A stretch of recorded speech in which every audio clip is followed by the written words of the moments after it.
Welcome back to the part 2 of the MJ show with Abhijit Pohankar. And if you've not caught part 1, you must, because not only does he talk about his origins and how he got into the music space, but he also sings Pyaar Bhari, which I know all of you love. So check that out first, and then we'll start off with part 2, which is now.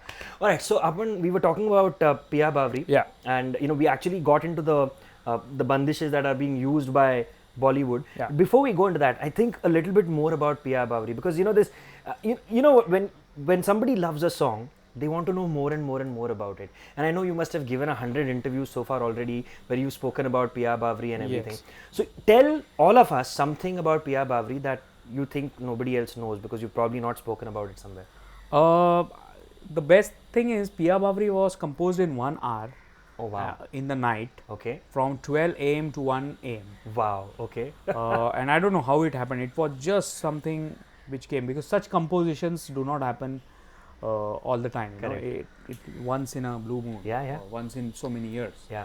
But there's nothing special to talk about it. It's about that sound which Yeah. just got created. And it just captured And everyone's it was like, imagination. it was like magical. Correct. So I don't know how it happened. I just wanted to do something like Enigma, Yeah. because I was a huge Enigma fan. Yeah. And then I was playing my harmonium, and I was just seeing that there are so many ragas Correct. in our Hindustani Indian classical music, Correct. which can go with harmonies and chords. Correct.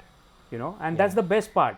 Yeah. So I did, and I just played Pyaar Bhari, and the whole thing just came up. Wow. So it was magical. But you know what? Now that you said it, I Yeah. just realized that when a musician makes a song, he does not make it thinking that this is going to be my magnum opus. no, and no. This is going to be the thing that makes me great.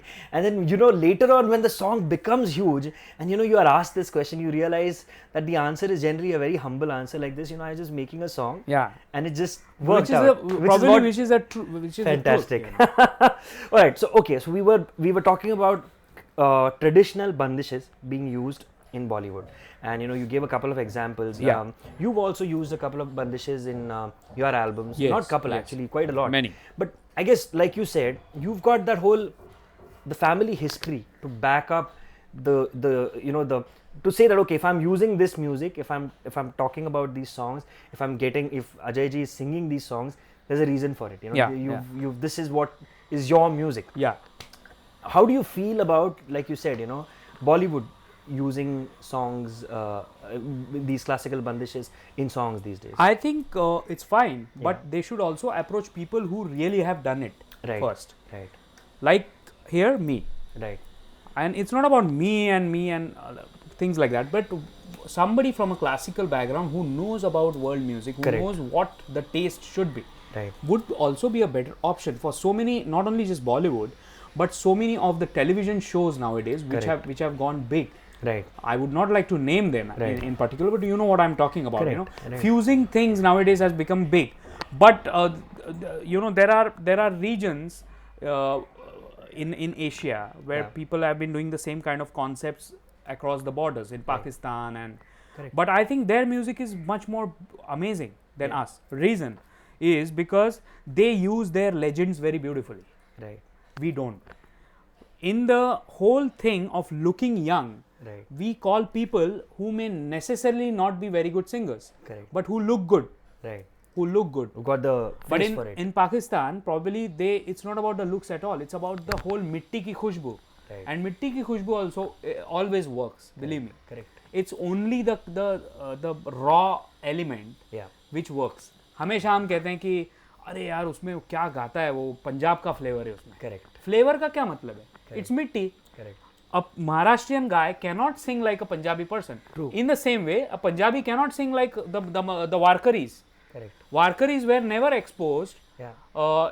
in such concepts. Why not? They have amazing music. Probably you might not know.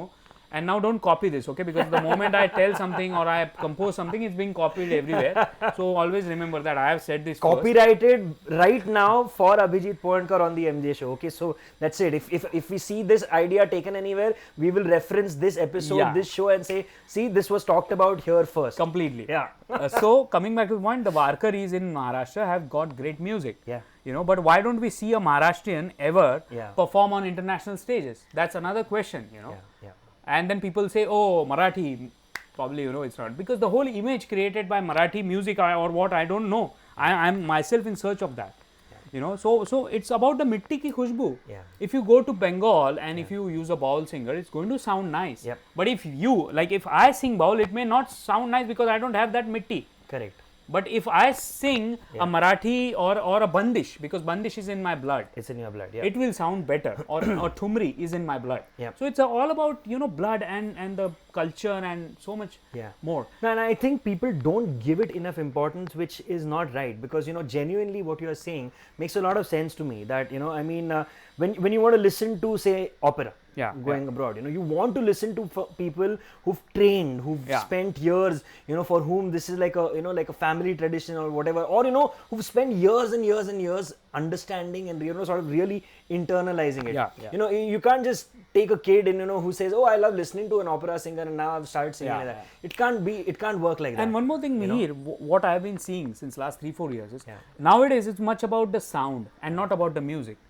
Wow, what a new sound, he's creating a new sound. So I go out and probably somebody is just doing something, and I take a sound and I think I'm doing music. Correct. But what about the melody? What about the whole discipline of music? Correct. People are forgetting nowadays that there is a discipline required for music. We have years of training. Yeah. सालों साल सीखने के बाद और मालूमात होने के बाद म्यूजिक किया जाता है. It's like this whole Ram Singh harmonium.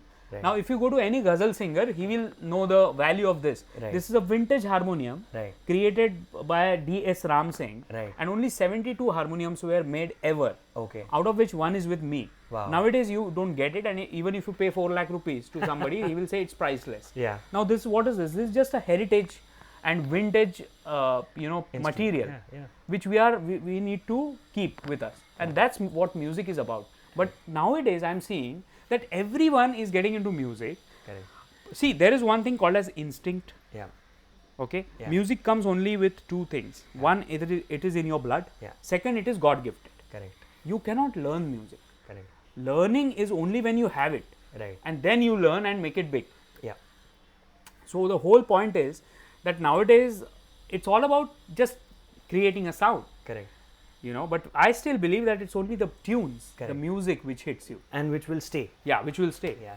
So, okay, on that note, can I hear maybe one of the bandishes that you've sort of I did a thumri in thumri funk. funk. So I'll... Now again, this is a old Bade Ghulam Ali Khan Sahab thumri. Okay. It's not mine. Let me clear it first. Right. But then I have again taken the thumri and made it into a new sound. Correct. Because the melody is already there. Correct. Okay? So Speaking of which, Thumri Funk was one of Abhijit's recent albums released by EMI Music about a year. No, 1 year back. Oh, year ago. 2012. Oh yeah, of course. The concert that happened at St. Andrews. St. Andrews. Yes, I was there for. Okay, I've got a terrible memory, but yes, about a year ago is when Thumri Funk was released. The album's out in the market. Go check it out. Brilliant. Here's a song. So it's like, it goes like this. Naina more तरस गए आजा भला मैं परदेसी नैना मोरे तरस गए आजा भला मैं परदेसी.